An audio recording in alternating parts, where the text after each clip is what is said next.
Alright, today we're going to be talking about our VFR cloud requirements, the way the DPs are going to want to hear you talk about these. So the DPE is going to want to hear you talk about these quickly, accurately, and without reading the regs verbatim, right? So the way I like to think about using reference material on a check ride is, if I need to know that material on the flight, I shouldn't need to be using any sort of references. This is a prime example of that. We don't want to be 500 feet below a cloud and start questioning ourselves if we're supposed to be 1,000 feet or if it's 500 feet. So it's really important that we learn our VFR cloud requirements and we commit them to our memory. We can start by breaking down our 32 and a fifth rule. I'm sure you guys have heard about this. You might have heard they called 3 152s or something like that. I like to use 32 and a fifth. Kind of helps make things simple.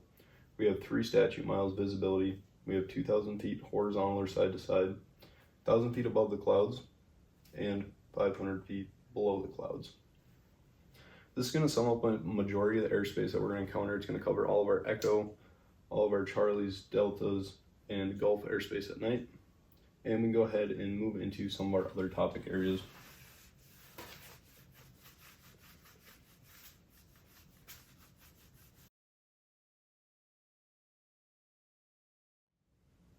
Alright, now we can talk about our Bravo airspace. So for our Bravo airspace, we don't need the full separation. We just need 3 statute miles, and we need to be clear of clouds. So Bravo's pretty straightforward. The reason that we only need that 3 statute miles and clear of clouds is because ATC is going to be watching us like a hawk in the Bravo. You know, we sneeze wrong, they're going to be rerouting a Delta flight. So we always got ATC's eyes on us whenever we're in the Bravo. Come down here, we have our 1,200 feet. This is going to be designating our Gulf airspace. So down here we got Gulf. We can break Gulf down into our day and our night. So Gulf airspace during the day is going to be 1 statute mile, clear of clouds. Please don't do this. Absolutely terrifying. Night, we're going to move into our 32 and a fifth, like we talked about before. And then we get our Echo up here. That's going to be 32 and a fifth.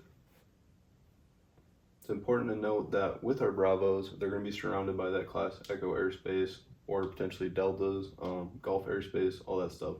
So we need to make sure that as we're leaving that Bravo airspace, we're still complying with our cloud requirements. We don't want to bust any regulations because we aren't aware of the airspace that we're flying in. Next up, we get Echo above 10,000 feet.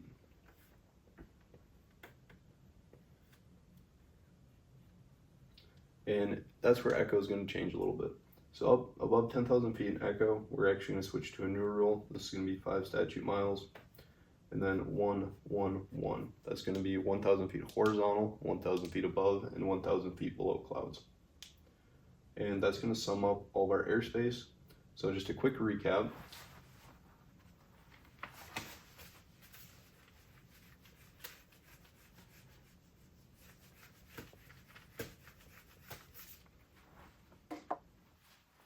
All right, now to recap, we have our 32 and a fifth rule.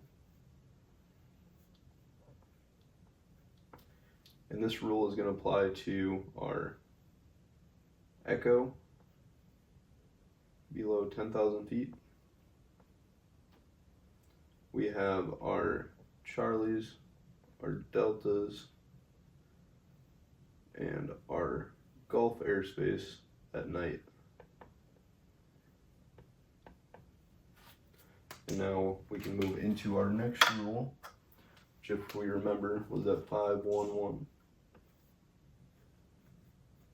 And that's going to cover our Echo above 10,000 feet. And then we have our Bravos, which is going to be our 3 statute miles, clear of clouds. That's going to cover all of our Bravo airspace. And then finally, we have our last one. And that's going to be 1 statute mile, clear of clouds. And that's going to correspond to our Gulf airspace during the day. All right, thank you guys for stopping by. Just remember, cloud requirements can be really boring until you realize that it could be the possible reason for a pilot deviation or a phone number, and nobody wants one of those. Included here, I have a little triangle graphic aid that some people like to utilize for memorizing those cloud requirements. I'll take a picture and blow it up for you guys after this. If you learned something, please consider subscribing. That'd really help me out. I'm trying to expand and share this information with as many people as possible. I'll be making a couple videos a week on multiple different topics, not just VFR stuff. I'm also a CFII, so I'll be covering some instrument topics as well as a multi-engine instructor. So we might dive into some VMC and fun stuff like that. Sweet.